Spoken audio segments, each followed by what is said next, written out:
Hello friends, कल budget है। कल एक बड़ा दिन है और हमें देखना है कि कल बजट में क्या कुछ बड़ी मूव आ सकती है। क्योंकि आज का अगर आप मार्केट देखोगे तो आपको भी पता रहेगा कि पूरे दिन और ख़ास करके एंड में कुछ भी बड़ी मूव नहीं आई। जिस तरीके से बजट में एक्सपेक्टेड था कि एक लंबी उछाल ऊपर या नीचे के डायरेक्शन में आएगी, बजट के पहले का जो माहौल है वो बढ़िया रहेगा, बट ऐसे कुछ भी नहीं हुआ। तो क्या कल भी नॉर्मल ही निकल जाएगा? ना प्रीमियम्स ठीक से बढ़ रहे हैं या प्रीमियम्स गिर जाएंगे, क्या होगा, ये सब हम चार्ट्स पे देखेंगे विथ लेवल्स। बट जो कुछ भी हो, बजट के पहले से ज़्यादा बजट के 2 या 3 दिन बाद, ये मैं ध्यान से सुनना मैं क्या कह रहा हूँ, बजट के 2 या 3 दिन बाद जब आप पूरा का पूरा बजट का एनालिसिस करोगे और देखोगे कि गवर्नमेंट का फोकस कौन से डायरेक्शन में है। जैसे कि आपने देखा रहेगा मोदी गवर्नमेंट का पिछले कुछ बजट में फोकस जो था वो डिफेंस था, उसके बाद में जो था वो रेल लाइंस बढ़ाना है, इंफ्रास्ट्रक्चर बढ़ाना है। अब मैं ये नहीं कहता हूं कि हर एक कंपनी वो सेक्टर में आगे बढ़ने वाली है, ये बिल्कुल भी नहीं है। But at the same time जो कस्टमर है वो कंपनी का, फॉर एग्जांपल आप पकड़ लो हिंदुस्तान एरोनॉटिक्स या बीईएल या बीडीएल, इनका कस्टमर है कौन? तो इनका कस्टमर है मिलिट्री, इसके कस्टमर है एयरफोर्स, जो कि गवर्नमेंट के फंडिंग से चल रहे हैं, राइट। अब जब ये लोग ऑर्डर प्लेस करेंगे तो आप मुझे बताओ कि क्या पूरा का पूरा जो सेक्टर है उसमें ग्रोथ दिखेगा कि नहीं दिखेगा। तो इस तरीके से अब ये गवर्नमेंट पैसा कैसे लाती है, क्यों लाती है, ये सब हमें कुछ नहीं लेना देना।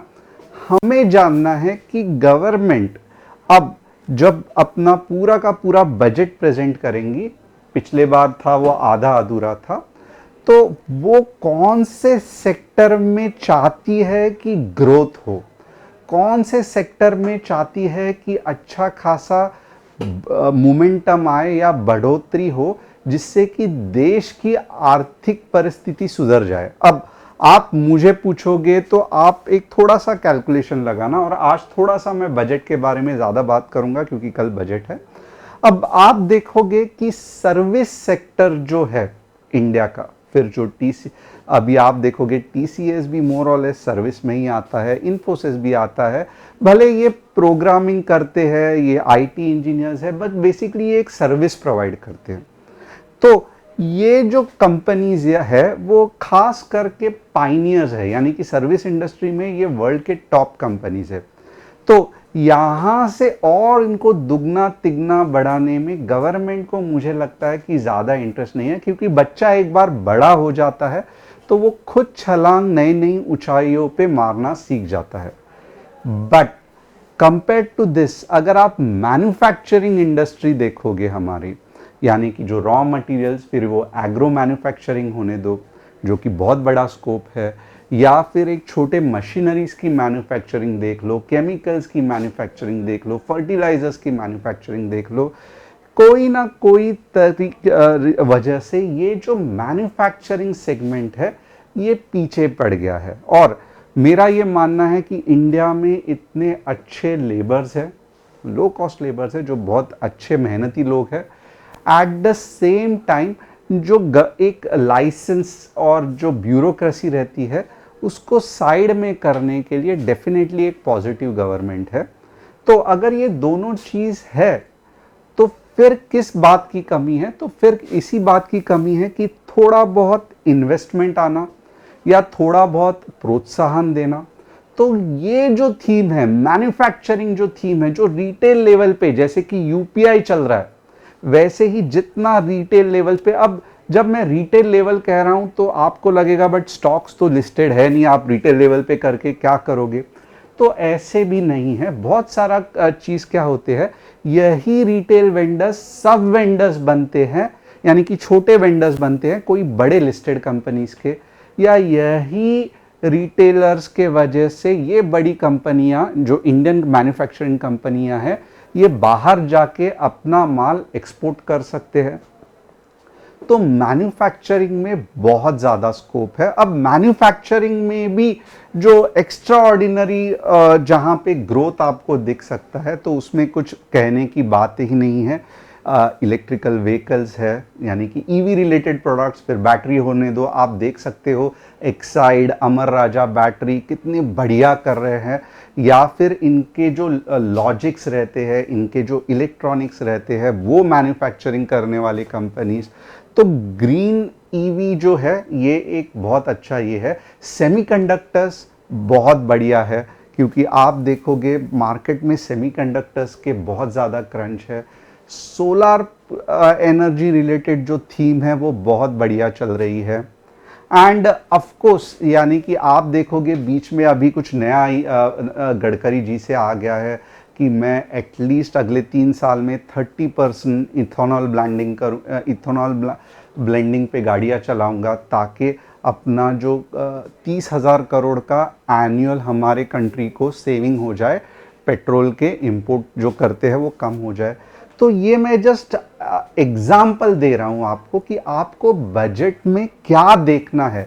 और मेरा ये मानना है कि जहाँ पे पैसा बह रहा है वहीं पे आपको स्टॉक्स में अच्छे टेक्निकल्स भी दिखेंगे। जैसे आप माजगांव डॉक देख लो, कोची शिपयार्ड देख लो, ये क्यों नहीं नीचे आ रहे हैं स्टॉक्स? क्योंकि वहां पे पैसा बह रहा है। हिंदुस्तान एरोनॉटिक्स देख लो, यहाँ पे गवर्नमेंट इन्वेस्ट कर रही है। तो जैसे जैसे ये नीचे आता है, म्यूचुअल फंड्स वालों को पता चलता है कि यार इधर तो और ऑर्डर्स आने वाले हैं, इनके ऑर्डर बुक है और मार्केट में कोई इनको कंपटीशन नहीं है, तो इधर ही पैसा लगाना है।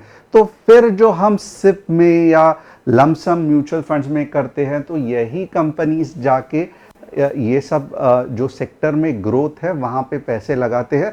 और इसी कारण आप देखोगे तो इनके टेक्निकल्स एनालिसिस जो रहते हैं वो बहुत बढ़िया बन जाते हैं।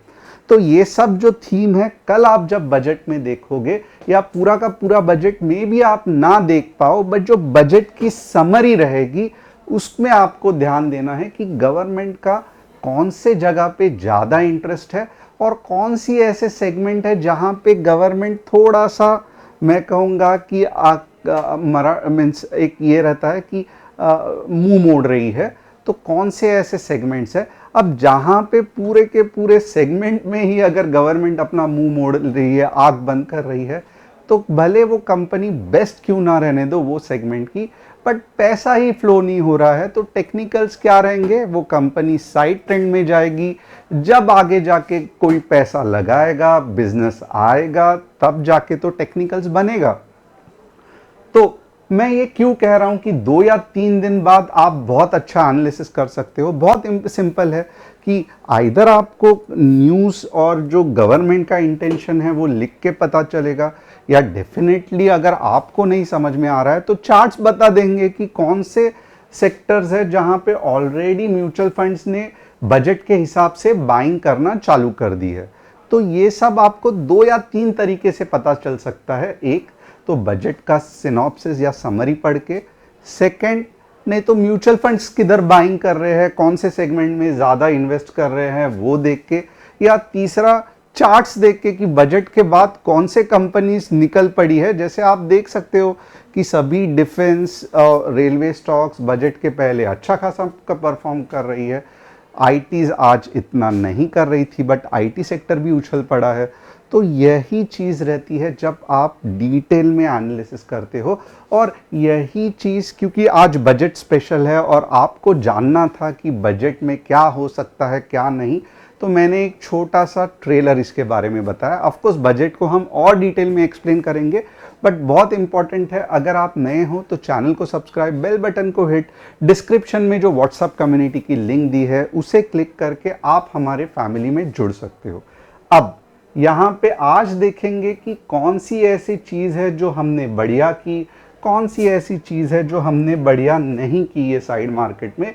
तो यहाँ पे देख सकते हो बैंक निफ्टी का पीई, बैंक एक्स का सीई ऑलमोस्ट लाइक यहाँ पे डबल हो गया। यहाँ पे भी अच्छा खासा, भले क्योंकि साइडवेज मार्केट था, बट 70 पॉइंट यानी कि 10% का तो ये कमा लिया। इसको छोड़ के और 1 या 2 ट्रेड्स रहेंगे जो यहाँ पे मेंशन नहीं किए हैं।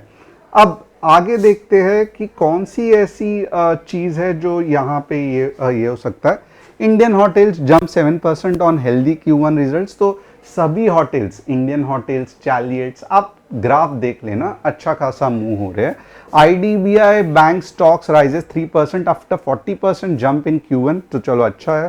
तेजस network stocks 4% despite strong Q1 results, shares up 60% year to date. तो ये कुछ फर्क नहीं पड़ता है, ये प्रॉफिट बुकिंग हो सकता है। अगर रिजल्ट अच्छा है तो ऐसे और नीचे गिर रहा है स्टॉक, तो मैं तो कहूंगा ऐसे स्टॉक पे आपको ध्यान रखना चाहिए, क्योंकि ये क्या है, ये बेसिकली एक पुल बैक है, राइट। तो ये पुल बैक कब खत्म होगा, अगर आपको समझ में आया तो आप वही पुल बैक के बेसिस पे बाद में ट्रेड ले सकते हैं। अब हमारा कोई भी टेलीग्राम चैनल नहीं है, ना ही हम प्रॉफिट शेयरिंग करते हैं, ना ही आपका पोर्टफोलियो हैंडल करते हैं। हमारा सिर्फ एक ही नंबर है, व्हाट्सएप नंबर 9152615121। अब मैं चाहूँगा कि आप जो डिस्क्रिप्शन में व्हाट्सएप कम्युनिटी की लिंक है उसे क्लिक करके हमारे साथ जल्द से जल्द जुड़ सकते हो। और अगर आपको कोई स्टॉक्स का ट्रेंड ढूंढना है, प्योरली फॉर टेक्निकल पर्पस, कुछ भी एंट्री टारगेट स्टॉप लॉस नहीं, तो आप जैसे फॉर एग्जांपल मानिक जी ने IFC का पूछा है, सुपेश कुमार जी ने PNB का पूछा है, ऐसे जी ने जेन टेक्नोलॉजी का पूछा है, आप भी मुझसे पूछ सकते हो कमेंट करके कि आपको कौन सा स्टॉक चाहिए, एनालिसिस करूं मैं। अब देखते हैं निफ्टी का 15 मिनट्स, क्योंकि आज का तो पूरा का पूरा आप देख सकते हो कि ये न्यूट्रल कैंडल बन चुका है पूरा का पूरा। But at the same time यहां पे कुछ चीज बहुत इंपॉर्टेंट है, अगर ध्यान रखना, अगर 24,300 के नीचे मार्केट चला गया, 24,300 के नीचे मार्केट चला गया कल, ओके, 15 मिनट्स की क्लोजिंग, तो मेरे ख्याल से ये एक बेरिशनेस है और ये मार्केट को 24K के आसपास लेके जा सकता है। सिर्फ स्पाइक मारना इस तरीके से मैं नहीं कह रहा हूं, मैं क्या कह रहा हूं कि 24, और कल क्योंकि बड़े बड़े मूव्स एक्सपेक्टेड है, तो 24,300 कुछ ऐसा अगर बन गया तो आप देखोगे धीरे धीरे धीरे 24,000 तक आएगा। उसके बाद का ऑफकोर्स एक दिन में ही तो पूरा का पूरा 24,000 23,000 तो नहीं आने वाला है। उसके बाद का जो एनालिसिस पुल बैक कहां तक रहेगा वो मैं आपको बता दूंगा। मार्केट बुलिश कब रहेगा, बहुत सिंपल है, यहां पे अगर 15 मिनट्स में 24,600 के आसपास कुछ इस तरीके से कैंडल बनती है और 24,500 के नीचे जाती ही नहीं है, नो, 24,500 के नीचे अगर मार्केट जा ही नहीं रहा है, ऐसी कुछ कैंडल दिख रही है, नीचे जाएगा और फिर जो इसका नेक्स्ट टारगेट रहेगा वो 25K रहेगा। 25K अगेन अब बड़ा रेजिस्टेंस पॉइंट है, अगर सुपर फंटास्टिक बजट रहा तो ही 25K के ऊपर सस्टेन करेगा, नहीं तो बट ऑब्वियस है कि 25K जाके भी यहाँ पे कुछ समय के लिए रहेगा, बाद में वापस थोड़ा सा डबल टॉप या कुछ फॉर्म होगा, वापस नीचे आएगा। तो हमारे लिए क्या इंपॉर्टेंट है, हमारे लिए कल के दिन में इंपॉर्टेंट है कि मार्केट 24,500 के नीचे नहीं जाना चाहिए। 24,500 के नीचे जा रहा है, पहला साइन है कि मार्केट में बेरिशनेस है, और अगर 24,300 के नीचे रेड कैंडल बन रही है तो अच्छा खासा 24,000 भी बन सकता है। 24,600 के ऊपर अगर जा रहा है तो 24,800 भी आ सकता है, 25,000 भी आ सकता है। तो ये सब कल बजट्स के लेवल्स है। वापस एक बार, जब तक 24,500 के नीचे नहीं जाता है मार्केट बुलिश है, 24,600 के ऊपर अगर निकल गया तो 25,000, 24,300 के अगर नीचे चला गया तो बेरिशनेस, पहला सपोर्ट है 24K। बट आप याद रखना कि फिर एक लंबे समय के लिए मार्केट साइडवेज या नीचे के डायरेक्शन में कंसोलिडेट हो सकता है। ये आएगा ही तब जब बजट सही नहीं रहेगा। तो ये पूरा का पूरा ये हो गया। आपको फिन निफ्टी में आप कल के दिन में ज़्यादा ट्रेड कर सकते हो निफ्टी फाइनेंशियल सर्विसेज। क्यों? क्योंकि आपको वो कॉमन स्ट्रैटेजी तो मालूम ही है कि आप 200 स्ट्राइक प्राइस ऊपर सीएमपी के आप सीई ले सकते हो, 200 पॉइंट नीचे आप पीई ले सकते हो। जो डायरेक्शन में पैसा बन रहा है, सेकेंड डायरेक्शन कैंसिल हो गया, कुछ मतलब नहीं है, यहाँ पे आपके पैसे डबल टिबल हो जाएंगे, यहाँ पे ज़ीरो हो जाएंगे। तो ये आप एक स्ट्रैटेजी कर सकते हो कॉल साइड और पुट साइड बाय करके। ये कैसे करना है, क्या करना है, अगर आपको चाहिए तो व्हाट्सएप में हमारे साथ जुड़ सकते हो। अब देखेंगे हम बैंक निफ्टी किस तरीके से चल रही है। यहाँ पे बैंक निफ्टी अगर आप देखोगे तो बहुत समय से साइडवेज ही है। मैं क्या बोलूं, क्योंकि सेम लॉजिक हो रहा है। 52,000 को बाय करना, 52,800 को सेल करना। अगर 52,800 के ऊपर एक झटके में निकल गया तो 53 के आएगा। तो ये मैं 3-4 दिन से बोल रहा हूँ और आप देखोगे वो रेंज टूट ही नहीं रहा है। तो आपने भी अच्छा खासा कमाया रहेगा, राइट? क्योंकि 52 पे बाइंग करने को कहा था, एक दिन नहीं, 2 दिन नहीं, पूरे 10 दिन कहा था। तो अगर आप फॉलो नहीं कर रहे हैं तो आपकी गलती है। बट बैंक निफ्टी में नया कुछ भी नहीं है। अब हम देखेंगे IFCI कौन से ट्रेंड में है। तो IFCI जो है वो बेसिकली अप ट्रेंड में ही है। थोड़ा सा यहाँ पे आपको 1.5 या 2 महीने कंसोलिडेशन और दिख सकता है, बट इवेंचुअली ये ऊपर जाने के ही फिराक में है। तो यस, IFCI बुलिश है। अगर प्रॉफिट बुकिंग हो, अगर प्रॉफिट में हो तो थोड़ा सा ध्यान रखना, जो सुपर बुलिशनेस आएगा वो 80 के बाद ही आएगा। पीएनबी कैसा है? तो पीएनबी का पिछला क्वार्टर अच्छा था बट इतना फंटास्टिक नहीं था और इसीलिए आप देखोगे तो पीएनबी नीचे गिरते जा रहा है। बट एनीवेज, बजट एक ट्रिगर हो सकता है या क्वार्टरली रिजल्ट्स एक ट्रिगर हो सकता है पीएनबी के लिए ऊपर जाने के लिए। बट मैं कहूँगा कि फिलहाल तो पीएनबी साइडवेज में है। मैं बिल्कुल भी नहीं कहूँगा कि पीएनबी नीचे जाएगा, पीएनबी का खेल खत्म हुआ, ये बिल्कुल भी नहीं है। ये कंसोलिडेट कर रहा है कुछ समय के लिए और आप देखोगे 3 महीने के आसपास कंसोलिडेट कर रहा है। रीज़न बहुत सिंपल है, क्योंकि रिजल्ट अच्छा नहीं लगा है। अब अगर ये रिजल्ट इसका ट्रिगर बन जाएगा तो ये जो अपनी नेक्स्ट जर्नी जो 200 की है वो कंप्लीट करेगा। बट इसको जाना तो 200 पे ही है। जब रिजल्ट अच्छा लगेगा ये दौड़ पड़ेगा। फिलहाल साइड ट्रेंड में है। जेनटेक कुछ कहने की बात ही नहीं है, पावरफुल अप ट्रेंड में है। तो जेनटेक पे मैं कहूँगा डेफिनेटली ध्यान देना।